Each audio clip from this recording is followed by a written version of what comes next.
Good afternoon. I'm Anne Marie Slaughter, the Dean of the Woodrow Wilson School.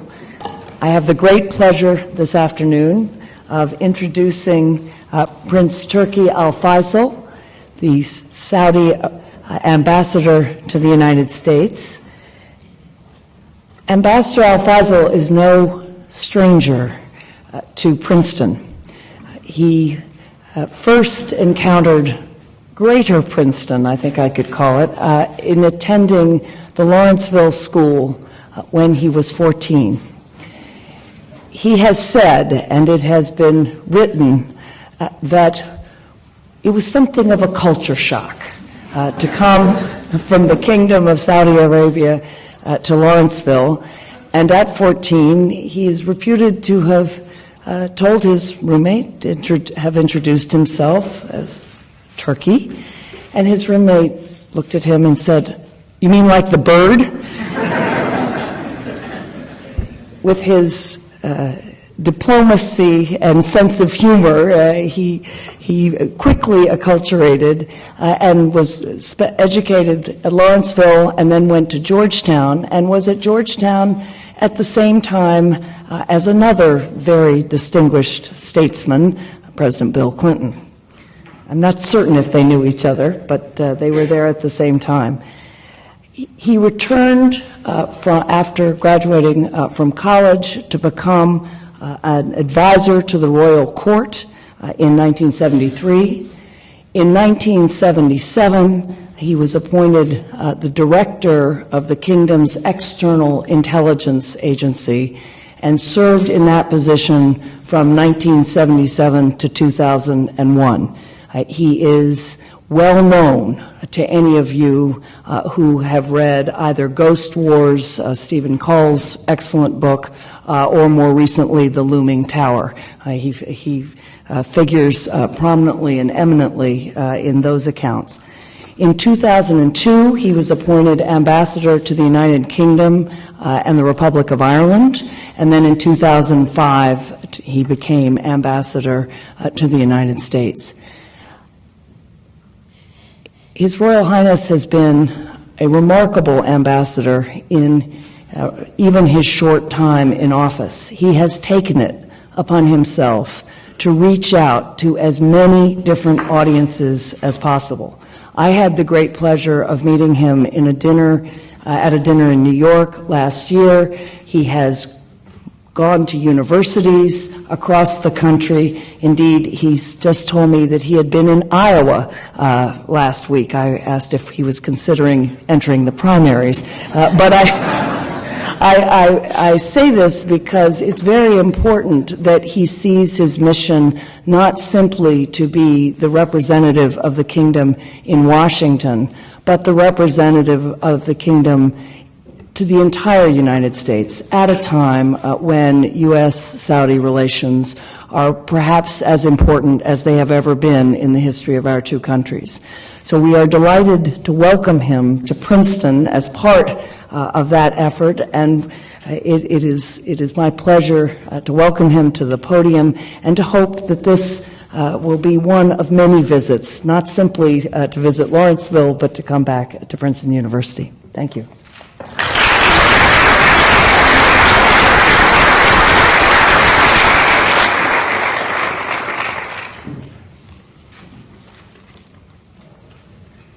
بسم الله الرحمن الرحيم والصلاة والسلام على أفضل المرسلين سيدنا محمد وعلى آله وصحبه أجمعين.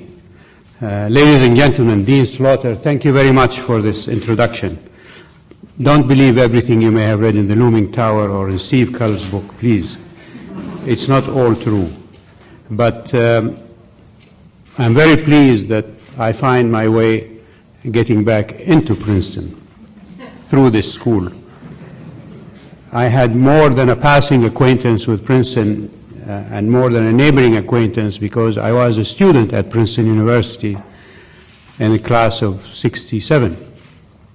And when I entered the university, I entered with the ambition of being an engineer. And as you know, you take 3 of your major courses in this specified subject that you want to study and 2 electives. And alas, after the first midterms, I failed all my engineering courses. So I was asked to leave politely. But I found a home at Georgetown, and I must say I enjoyed Georgetown. I found Georgetown very, very, very inviting and very accepting. And as the dean said, I was a classmate of Bill Clinton's, and we did know each other at Georgetown. And our class, the class of '68, is the class that did not inhale.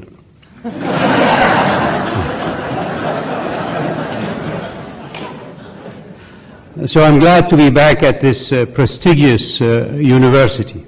My brother, on the other hand, Prince Al-Faisal, did graduate from Princeton in the class of '65, and one of his sons also graduated from Princeton in the class of '94, I believe. And my brother always speaks highly of his time at Princeton. But I also have fond memories of the late Professor Hitti and Mrs. Hitti, for those who knew them. He was, I think, the founder, if not the most prominent Near Eastern studies scholar that worked in the Near Eastern department here at Princeton University. And when I was at Lawrenceville, and my brothers at the time were at the Han School, we used to come for weekly lessons from Professor Hitti in Arabic at his home. And so it was something that still remains in my memory as being not only memorable for me and my brothers, but also most instructive, because he taught Arabic in a way that was very, very exemplary. And I hope the Near East Studies program here is equally exemplary in that discipline. Ladies and gentlemen, my late father, the late King Faisal, and my mother, the late Queen Effet, were very keen about ensuring that their children receive the best education. Naturally, a school such as Princeton was top on their list. At that time, there were not any colleges of this distinction in the kingdom. We were still emerging from a nomadic society into modernization. So they were also very adamant about seeing that Saudi Arabia could someday provide its children, boys and girls, with a first-rate education. During his last interview on American television, the late King Faisal said that he hoped that in the future, Saudi Arabia would become a wellspring of understanding, culture, and knowledge, not just for the Arab and Muslim world, but for all of humanity. Even though King Faisal passed away some 30 years ago, his hope for Saudi Arabia is the legacy of his family, and it is being carried on. Shortly after his passing, my brothers and sisters and I founded the King Faisal Foundation to invest in education as he would have wanted. The foundation has made many contributions in the past 3 decades. Many of its programs have come to great fruition. Today, along with several international partners, including American firms and corporations, we're in the process of establishing the first truly multi-funded private non-profit Saudi university in science and technology and medicine. Al-Faisal University, as it is known, was formally chartered in 2004 and is scheduled to open in 2007. This will be nothing less than a world-class multinational university to educate the next generation of Saudi leaders with an international curriculum. When my mother died 6 years ago, she left behind the first privately funded non-profit college for women in Saudi Arabia, Effet College. This, ladies and gentlemen, is the future of Saudi Arabia. Today, we are making investments in education to bring our citizens to the forefront of the global community. This is our goal, and what I would like to share with you today. It goes without saying that Saudi Arabia is blessed with oil. But we recognize that oil is a finite resource. But we know also our best and infinite resource, which is our people. and to diversify our economy and improve the quality of life of our citizens, we need to educate and train our youth in new areas where they can develop, grow, and innovate. King Abdullah wants our citizens to make the types of contributions to humanity that the Arab world once did during its golden age. In fields such as astronomy, mathematics, agriculture, medicine, and architecture, Arab scholars once provided the world with advances that form many of the underpinnings of the modern age. For Saudi Arabia, there is certainly work ahead, but we have solid foundation, because we have already come a long way from the days when the kingdom had few, if any, schools as you would know them today. I know when the late King Faisal and my mother, Queen Effet, had children, they realized as their children grew up that they wanted them to have a good education. They desired for their children an education that was beyond what was considered acceptable at the time, which was at the traditional local schools throughout the kingdom. Instead, they decided to build a school that would not only be for their children, but would be for the children of the society in general. So in 1942, my parents built a school in Taif, a city in the mountains of Saudi Arabia not far from the holy city of Mecca, which, when I attended, had a plaque at the top of the entrance that said, "The Model School for Boys and Girls." As you can imagine, this was quite a revolutionary step in Saudi Arabia in those days. Regrettably, I must admit that I did not graduate from that school in Taif. I was shipped off at the age of 14, as Dean Slaughter mentioned, to continue my studies here in America at a boarding school next door in Lawrenceville. And I'm sure many of you are familiar with it. I recall that a year after I left in 1959, the model school in Taif moved to Jeddah, where new modern facilities were constructed. I'll never forget when the late Queen Effet and the late King Faisal were looking over the plans of the new school, which included a planetarium, and this did not even exist in any of the universities in the Middle East at the time. And I was telling myself, if they are building the school here so well, why are they shipping me off to America? What my parents wanted for me then, a world-class education and exposure to and understanding of the diversity of the world, is exactly what the Saudi government wants for its citizens now. We have committed to 3 critical steps to ensure this. First, Saudi Arabia is upgrading its own educational system. The kingdom is reviewing all of its educational practices and materials, and is removing any element that is inconsistent with the needs of a modern education. Not only are we eliminating what might be perceived as intolerance from old textbooks that were in our system, but we are implementing a comprehensive internal revision and modernization plan. New curricula emphasize critical thinking, math, and science, and these curricula also emphasize the teaching of true Islamic values. They also stress the positive skills necessary for good citizenship and productivity. They teach how to safeguard peace, the environment, health, and human rights. In every level of education, from grade school to high school to college, the government has gone so far as to sponsor lectures that promote moderation and tolerance. Even kindergartners are made aware of the importance of tolerance and peace. Education, of course, does not end with schooling, and these messages further extend to society as a whole. There are messages promoting peace on ATM receipts, billboards, signs at sporting events, and even on radio and television programming. These are all dedicated to informing our citizens that intolerance, violence, and extremism are not part of our Islamic culture, nor are they part of our Islamic faith and Saudi culture and heritage and traditions. There is no place for intolerance in a world where cooperation is the only key to success. This is why we are taking steps to ensure our education system keeps pace with the demands of our citizens, our economy, and those of the world community.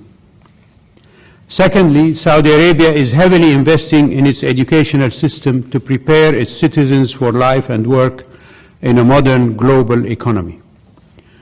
For 2006, Saudi Arabia allocated 26% of the state budget to general and higher education, as well as to technical and vocational training.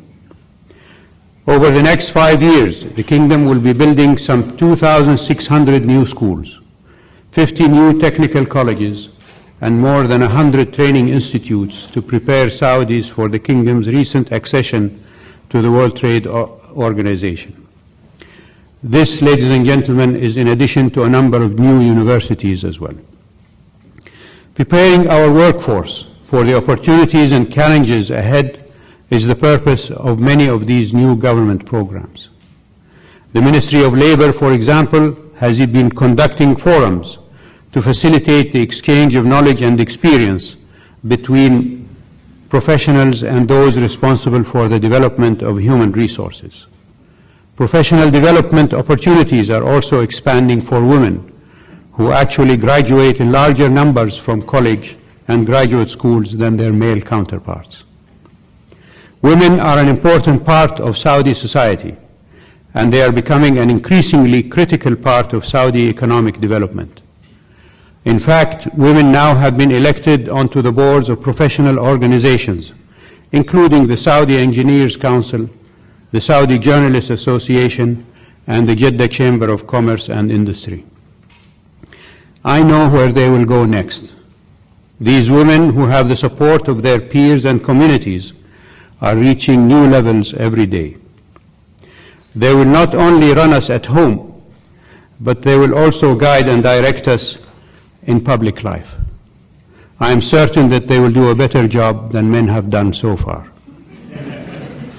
And third, ladies and gentlemen, Saudi Arabia is taking steps to broaden the horizons of its citizens and emphasize the value of cultural exchange. An ancient Arab proverb says, "What is learned in youth is carved in stone." This applies to the values by which we make our most basic decisions in life, as well as to how we work with our neighbors when issues arise among us. As you may know, King Abdullah has launched a student scholarship program aimed at impacting this concept at the most basic level, human interaction. Saudi students are being sent to attend colleges and universities abroad to learn, make friends, and experience foreign cultures. The Saudi government has already offered more than 10,000 students full 4-year scholarships, with most coming to the United States. Saudi Arabia has long been successful with building relations this way. For more than 60 years, we've had a mutually beneficial relationship, and I can proudly say that it has been a relationship of people to people. Over the years, literally hundreds of thousands of Saudis have traveled to the United States seeking education or health care, to conduct business, or simply to visit. This has made all the difference in bridging the gaps of understanding between our cultures when difficulties have arisen.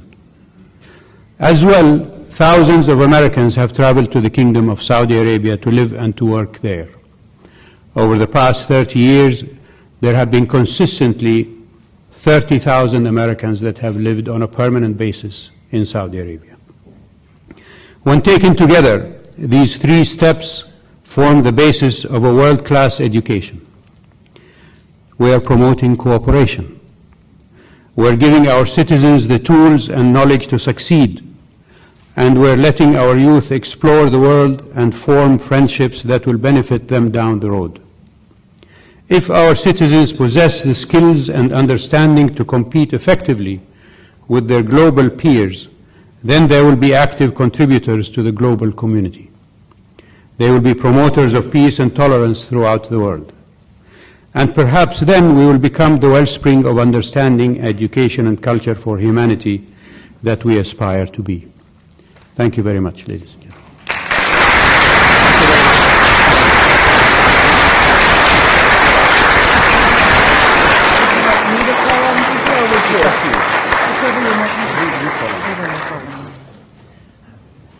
Ambassador, Turkey has said that he will take questions. So if you will identify yourself and ask what is clearly a question, that would be very nice. Yes. Hi, my name is Scott Spencer, visiting the university. Mr. Ambassador, you mentioned about the efforts to bridge intolerance, and I think that bridge goes both ways. In your experience, for those Americans, what do you think are the examples of intolerances that might exist from politicians and from the public here in this country? Do you have any perceptions about the type of intolerance that we may need to know? As you say, and as I have said, intolerance exists everywhere. And in the United States, we've seen effects of that, not just vis-a-vis Arabs and Muslims, but other nationalities and other groups of people. When I was in school here in the mid-60s, of course, the great issue of civil rights was at its height. And in those days, if you remember, colored people of any race were subjected to the kind of intolerance that other minorities and groups have been faced with in other places and other times of history. As far as Muslims are concerned, since 2001, there has been several instances where statements made about Islam and about the Prophet Muhammad, peace be upon him, by religious leaders in the United States that have indicated extreme intolerance and bigotry, equal to, if not more damning than what has come out of our part of the world vis-a-vis Westerners and other faiths and so on. But I think one thing that I have always admired about your country, since I've been a student here, is the fact that when you are faced with these problems, you put them on the table and you dissect them and study them and engage in discussion and illumination of all of these problems. And finally, despite your various differences and your various beliefs and your various origins and so on, you reach a consensus about what is acceptable and what is not acceptable. I think this is a lesson for the rest of the world community to learn from the United States, and hopefully we in Saudi Arabia, as I indicated in my talk earlier, are going that way as well. We recognize in the kingdom that we have shortcomings, and it is only by identifying them and exposing them that we can overcome them. And I think in this country as well, you have recognized your shortcomings, and you do quite well when you put them on the table and discuss them and overcome them. Yes, Carlos there. Carlos Velasco. The report on Iraq, the bipartisan report on Iraq, it was published yesterday. What are the views of the Saudi government in this respect, and what is your position towards the U.S. policy on Iraq, and how do you see that the Saudi government can cooperate in the future to bring a solution or to pacify the country? Well, I will need to put another report to tell you all of these things. But the report is a very comprehensive one, and those who put it on paper definitely deserve all the commendation that they have received and hopefully will continue to receive. And it has identified for the United States government and for the United States people what it considers to be the shortcomings of what is happening in Iraq today. As far as the kingdom is concerned, our position since the toppling of Saddam Hussein has been to work for bringing stability to Iraq and to overcome any of the internal challenges. And those challenges are tremendously important and tremendously difficult to overcome. Political ambition today in Iraq drives sectarian and ethnic divides and uses ethnicity and sect to serve political purpose. So how do you overcome this conflict that is taking place in Iraq other than through political dialogue and political discussion? We were very optimistic when the Maliki government was formed, because it was a government truly representative of the Iraqi people, having come from an electoral process that was implemented in 2005, and that brought all of the citizens of Iraq from all factions to vote in that election. And the government itself is composed of all of the groups within Iraq, whether Sunni, Shia, Kurd, Turkoman, Christian, you name it, and they have it in the government. But the challenges are still there, and the thing that impedes the stability in Iraq today is the existence of these militias, which serve at the whim and the will of the political leaderships on both sides, whether they are Kurd or Arab, whether they are Sunni or Shia. And so for the Maliki government to be able to challenge these problems, we and others should support it in whatever way we can.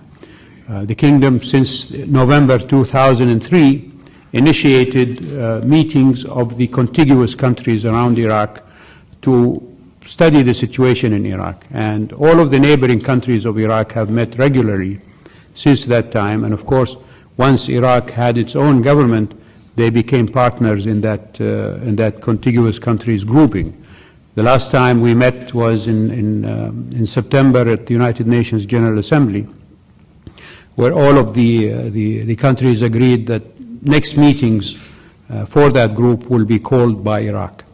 And 3 days ago, a day before the publishing of the Iraq Study Group study, the Prime Minister of Iraq has called for a regional conference to look into the situation in Iraq. We will do whatever is required of Saudi Arabia to help the Iraqi people overcome the problems that they face. That those problems are very difficult, and they will need a great deal of initiative and a great deal of imagination on the part of the Iraqi government to overcome the difficulties there. Yes, there in the sun. It's the microphone. Mr. Ambassador, my question is with regards to Iran. We have countries like Saudi Arabia and Egypt, moderate Arab nations on one side, who have strong ties to the United States, and then we see Iran's growing influence in the Middle East, and they're trying to bring other Arab nations into their alliance. What is Saudi's policy with regards to Iran's growing influence in the Middle East? The kingdom has very frank and open discussions with our Iranian neighbors on all issues. We talk to them about nuclear proliferation. We talk to them about the situation in Iraq. We talk to them about the situation in Lebanon. And wherever there are problems, we talk to them about terrorism, for example. And so we have found from our experience that talking to them is better than not talking to them. For a period in the late 80s, early 90s, diplomatic relations between Saudi Arabia and Iran were broken because of events that took place in the holy city of Mecca during the pilgrimage by Iranian pilgrims. And so during that time, we had a lot of difficulty with the Iranians. But once relations were reestablished in the mid-90s, and since then, the mutual discussions that we've had with them have taken care of some of the problems that we had faced earlier, whether it was on issues of propaganda or on issues of support for dissident groups or even on issues of harboring and hosting terrorist activists against Saudi Arabia. So we've been engaged with Iran all of this time. On the issue of nuclear proliferation, for example, we have advised Iran to join us in calling, or rather in recalling, a proposal that Iran made back in 1974 to the United Nations Security Council, which was that the Middle East should be free of weapons of mass destruction. We think that that is the most suitable way of dealing with nuclear proliferation in our part of the world, and that will prevent potential rivalries and potential arms races in the area should one country or another develop nuclear weapons. Although, as we all know, of course, Israel already has nuclear weapons. So Israel will have to be included in any such formula with international guarantees for the safety of the Middle East countries that signed on to this removal of any weapons of mass destruction from the Middle East. Yes, there. Just going to ask the first time. Is it not true that Saudi Arabia, of all the Middle Eastern countries, has now currently made the most progress in the educational system from grade school up to the university compared to your neighbors? I wish we could claim that. And I think I would not be the man to judge it, but we are proud of our record on that field.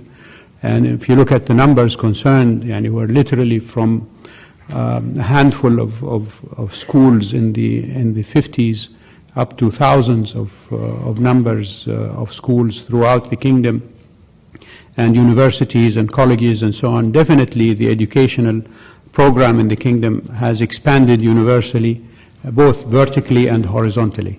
And more schools are being built to meet the requirements of a growing population. I would not like to compare us to others in the area, but what I can say is, and as I have said in my delivery before, is that we're still not satisfied with what we have accomplished. We want to be better at our efforts to teach Saudi youth the skills and the know-how to meet the coming challenges in the years ahead. I have with me the cultural attaché, who is a product of Saudi education himself and American education, of course. And would you like to add something, Dr. Maziad?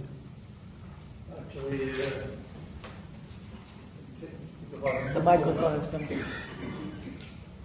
About what His Excellency said about the education in Saudi Arabia. Yeah, like if we just take the King Abdullah Scholarship Program, sending 15,000 students to the United States in a year and a half, I think no other nation has done this so far as I know. And that's what puts a big burden on us, of course, in our office in Washington. But we're glad that this is happening, because just like His Royal Highness spoke, it's these young men and women who are going to be the ambassadors for Saudi Arabia today, people to people. But they are your alumni when they go back. So when they go back, they're going to be your ambassadors to the Kingdom of Saudi Arabia. I think that's a big stride forward. Thank you. There in the back. Your Excellency Al-Faisal, I just want to thank you for coming here. This question isn't meant to be confrontational, rather just seeking clarification, but is not the Wahhabi doctrine, which your country so vehemently promotes, somewhat in conflict with some of the things you've outlined in your speech? I just came from a class where we're studying, for example, Ibn Arabi, and to my understanding, that text is banned in Saudi Arabia. I'm just wondering, what is your perception of how well Wahhabi doctrine and an education, a liberal education system can coincide? Well, I'm happy to tell you that I'm a product of Wahhabi education as well as Jesuit education. So whether you consider that is the best of two worlds or the worst of two worlds, it's according to your definition. But you're right, we have these problems in Saudi Arabia. There are banned books in Saudi Arabia, but I think there are banned books in other countries as well. And your country went through a period when it banned books as well, and it took some effort and time on your part to get over that period and to be more open and liberal and engaged with others. And we're going through that process in the kingdom. If you look at the Saudi press today, the most discussed issue in the newspapers and on television and in the engagements of people with each other socially is on education in Saudi Arabia, and what it is and how it should be, and whether we should have an all-open system or something tailored for our needs. It is still a situation in flux in Saudi Arabia, and hopefully in the next few years or so we will be able to stand on firmer ground and go forward on all of these issues that you mentioned. As far as Wahhabi doctrine is concerned, coming from Saudi Arabia, we don't recognize that there is such a thing as Wahhabi doctrine. sect or the school of thought followed by Sheikh Muhammad bin Abdul Wahhab, who is identified as the founder of the Wahhabi doctrine, was the Hanbali school of thought in traditional Sunni Islam, which, as you know, is one of the four schools of thought among Sunni Muslims, Shafi'i, Maliki, Hanafi, and the fourth one is the Hanbali school of thought. And if he had been asked while he was alive, how do you define your doctrine, he would not have differed from what he had learned about the Hanbali school of thought, which, by the way, his biggest teacher was a sheikh called Sheikh Muhammad al-Sindi, who taught in the holy city of Medina at that time, and that's where he received his religious education before going back to his birthplace in the Najd and propagating the reforms that he thought were necessary to revitalize the practice of Islam and to bring the Arabian people together in the Arabian Peninsula. So the Wahhabi issue for us in Saudi Arabia is not only a misnomer, but is a misconception about where Saudi Arabia stands on the religion and the practice of the religion, and therefore, for any of you who might be interested, I would recommend reading a book on Wahhabism, between quotation marks, by a lady who, I forget her first name, but her last name is DeLong Bass, Natana DeLong Bass, and we'll send you a copy of that book too. She made a thorough study of this issue, and I think it's valuable for people to read. And if you're studying in your courses anything about the teachings of Sheikh Muhammad bin Abdul Wahhab, I would recommend that you look at this book and see what conclusions she reaches. Karen Elliott House.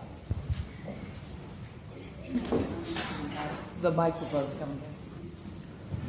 I'd like to ask two connected cultural questions. You mentioned that women are graduating at a greater rate. That's true in a number of U.S. universities, but I'd be curious why you think that is, and is it a problem, or is it that the men aren't graduating in greater rates? And the second question is, what do you think it's doing to the kingdom? What change, impact does it have on people that they can now look at 150 cable channels instead of the 2 or 3 Saudi channels that existed 20 years ago? On the first issue, I think probably the young men are lazier than the women in general, and therefore when they don't perform well in the university, they drop out and they go to find work or to join a technical college, or simply to remain out of work and prefer to spend their time doing nothing. Women are much more ambitious in the kingdom, as I'm sure they are in the United States, and more dedicated to achieving and to achievement in general, whether it is at the university or we've seen even when they leave university and go to work. They are better achievers and better producers than their male counterparts. So I think that is why more women are graduating from the university. And definitely the impact of women going to school is quite apparent and in the kingdom.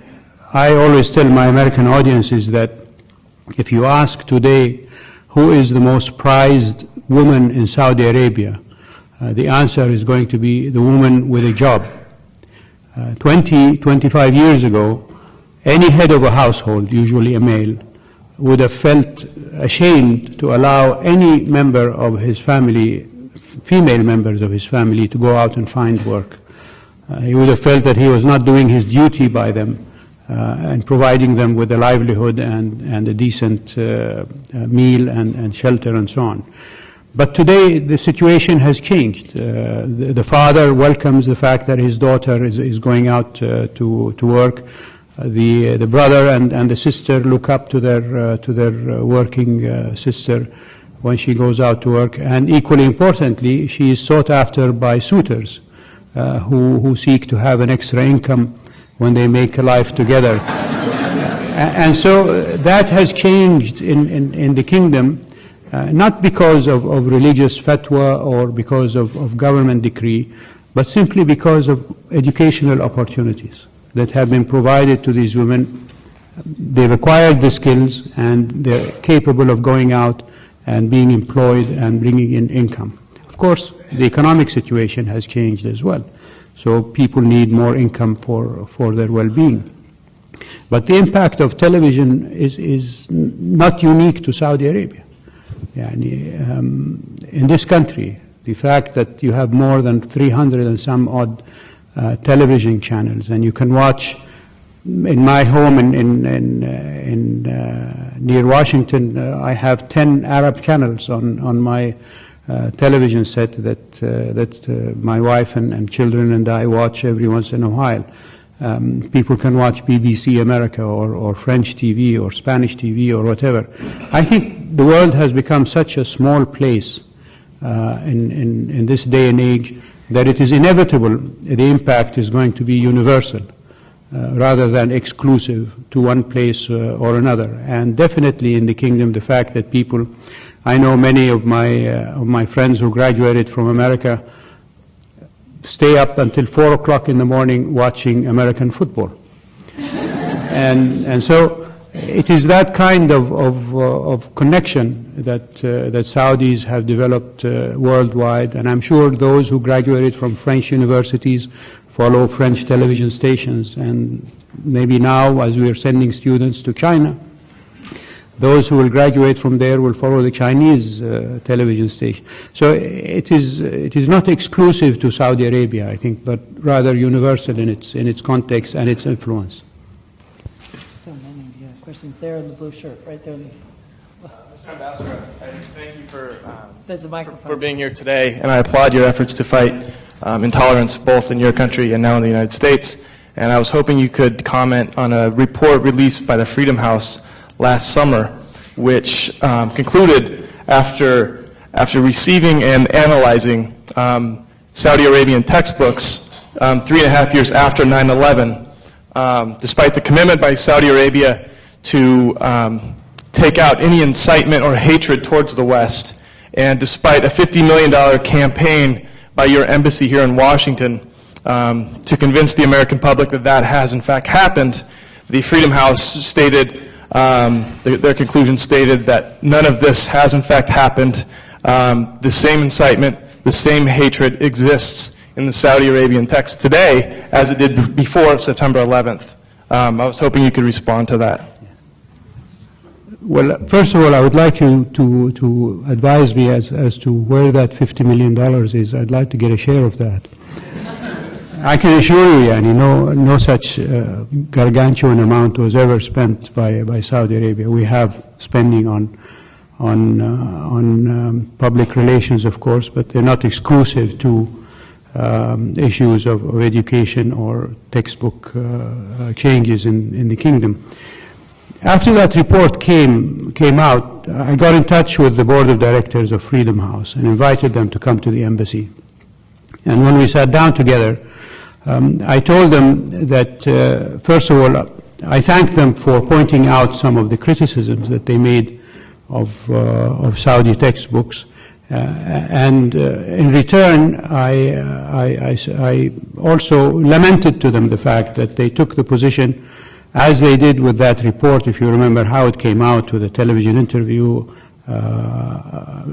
newspaper articles, and so on, and then producing the report of a way of doing it like, we got you type of attitude that they took with us.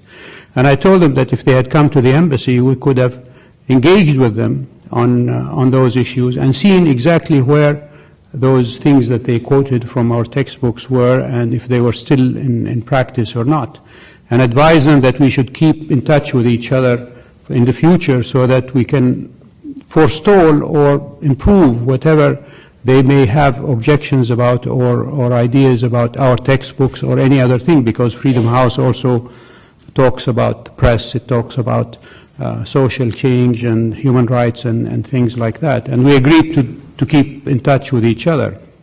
I also advised them to come and visit the Saudi Islamic Academy in Virginia, which has been running for more than 20 years there for Saudi students and others who may wish to engage in the academy, and it teaches from grade school to high school, and check the textbooks in the academy and see if they have any objections to those textbooks.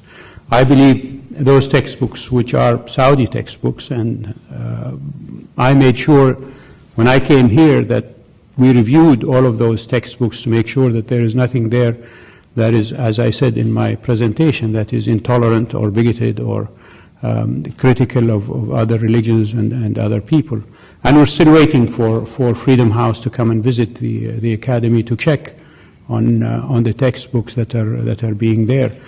I've even offered them to a visit to the kingdom, to go and visit there and see where that issue is being hotly debated for the last 10 years in the Saudi press.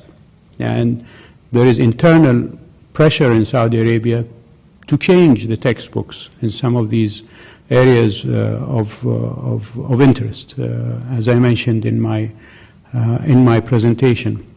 So inasmuch as Freedom House made a big point about Saudi Arabia not changing its textbooks, I made the point to them that in fact we are, and that if they had simply come to us and engaged with us in a discussion on what is and what is not in Saudi textbooks, maybe they would not have come out in such a manner as a got you type of attitude, and it could have come out as a cooperative effort on the part of Freedom House and the Saudi Embassy to highlight what has been accomplished rather than what has not been accomplished. So we welcome them anytime, and they're always ready, if we're ready to have them look at us, criticize us, and we'll move forward from there. Right behind you. Thank you, Mr. Ambassador, for coming to Princeton. I'm taking a course called National Security, and one of the things we're studying is the role of Saudi Arabia in the Middle East. And it's great that you talk about tolerance and education, but one thing I'm concerned about while reading a lot of texts or precept is that we read texts that says that promote Hezbollah ideology coming from Saudi Arabia. We see that going to Palestinian lands. Are you concerned that despite these educational modernization policies, that much of Saudi Arabia is not responding? No, I'm not concerned, and I think if ever anyone can quote to me any specific text coming out of Saudi Arabia supporting Hezbollah ideology, I'll give him a prize. Not for anything, but because, if anything, many people in the kingdom have criticized Hezbollah, whether on theological reasons because of the Sunni Shia differences, but as you know, the government of Saudi Arabia, when the conflict in Lebanon took place in the summer, put out a statement criticizing the unilateralism of Hezbollah's activity in going after those Israeli soldiers, and that the Arab and Muslim world cannot afford to put their resources and their people at the discretion of unilateral action by groups like Hezbollah. And as I said, the majority of Saudis have supported the government in its efforts to improve the educational system and to change the curricula and make them more geared towards modern day requirements rather than ancient problems and difficulties. Can we go to 5:30? We turn to there. Mr. Ambassador, the price of crude oil has tripled or doubled in the last 3 years. I'm wondering, with Saudi Arabia a leading member of OPEC meeting next week, can you tell us whether Saudi Arabia views the oil price too high and the policy will take? If I go back with you to 1970, when OPEC got together and looked at the fact that the oil companies had unilaterally brought down the price of oil from, I think at the time it was, what was it, $3 a barrel to $2.50 or something like that. And therefore OPEC decided that that was no longer going to be the case and that it should have a hand in deciding the price of oil. The rest is history, and we're here today. By 1970 rates, the price of oil today should be $150 per barrel, taking into consideration inflation and other factors that have come about. Just since the beginning of this year, the dollar value has gone down 17% in comparison to other currencies, whether it is Japanese yen or the European euro or the English sterling. So in actual fact, it is not $60 point something or other that per barrel today, but less than that in actual value of the dollar. Our Minister of Petroleum has publicly said that we will accept in the range of $60 per barrel of oil as being acceptable and eminently fair for producers as well as consumers. But we also have concerns in the kingdom, not just for the rich consumers, but also for the poorer consumers of oil, countries in Africa, Latin America, and some parts of Asia. They're the ones most affected by $70 a barrel of oil. And so consistently Saudi Arabia has taken the position that if there are going to be price rises in the oil market, that they should be reasonable and that they should be affordable to the consumers. We don't like to see exorbitant hikes coming about in any fashion or form, nor do we like to see exorbitant drops taking place in oil prices. When you mentioned that price has gone up in the last 3 or 4 years for oil, many people tend to forget that before it came up, it went down. And in 1999, 2000, the price of oil went down to nearly $10 a barrel. So in those years, nobody was crying for OPEC or for Saudi Arabia, but we suffered and we bore it. But our continuous policy vis-a-vis oil is that price rises should be incremental and that they should be equitable to both the producers and the consumers. Great. There in the center, and I'll give you the last one. I had the privilege of spending a while with the Mennonite community in Central America, Central United States of America. And they are a people that have come out of a violent culture in Europe, pre-modern culture, hundreds of years ago. And they live without electricity, without automobiles, and live in a culture of peace. Recently, a similar community in Pennsylvania got attacked by a man who had lost his mind.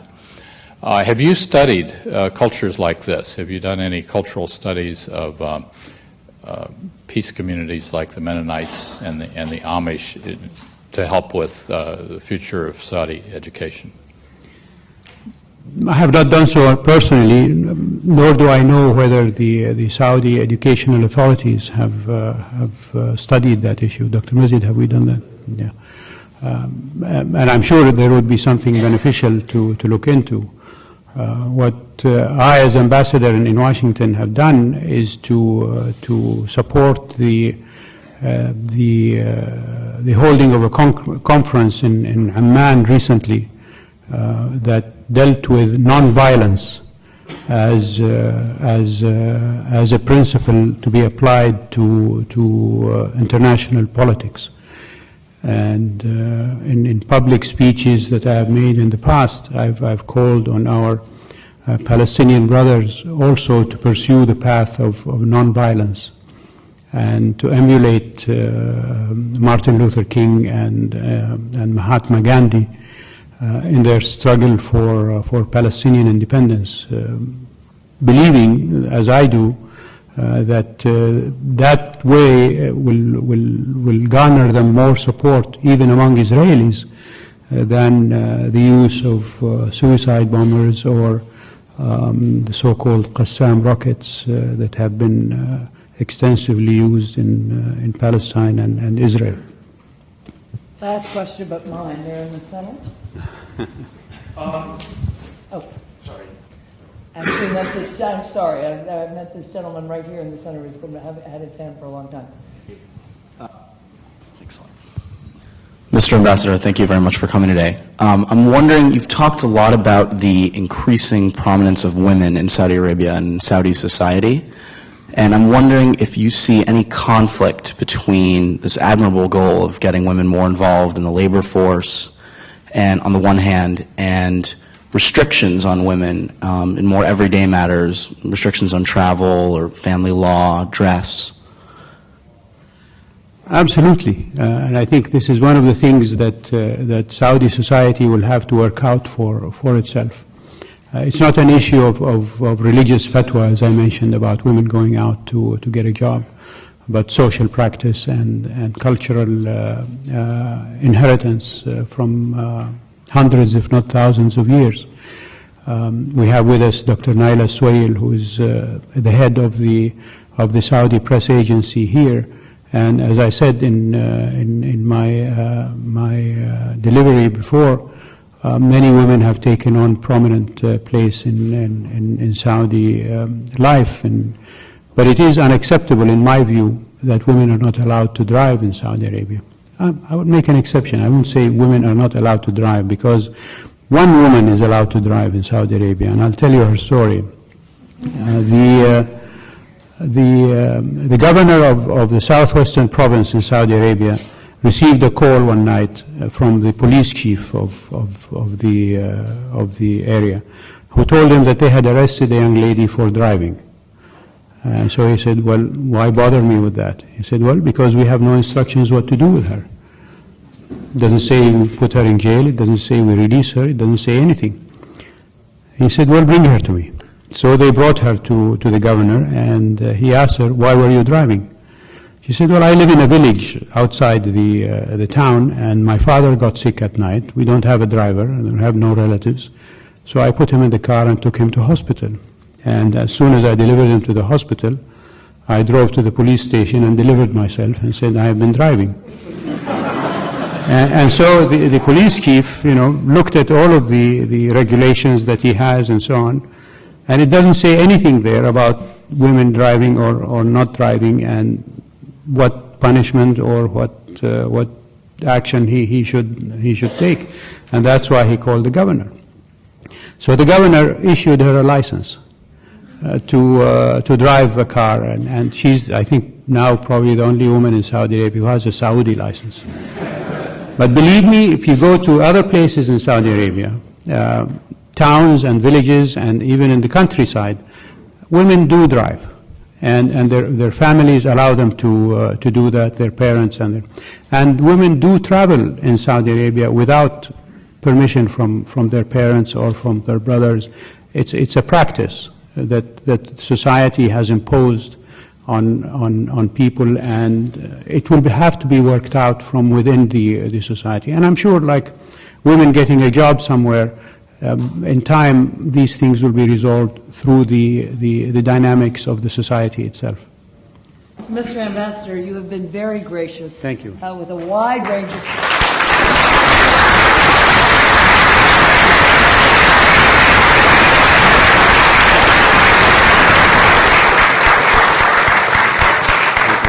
quite so fast. I said, last question, but mine. So I was going to say that you have been very gracious with a wide range of questions. But when I heard you in New York a year ago, you mentioned that there had been a great opportunity with King Abdullah's peace plan for the Middle East.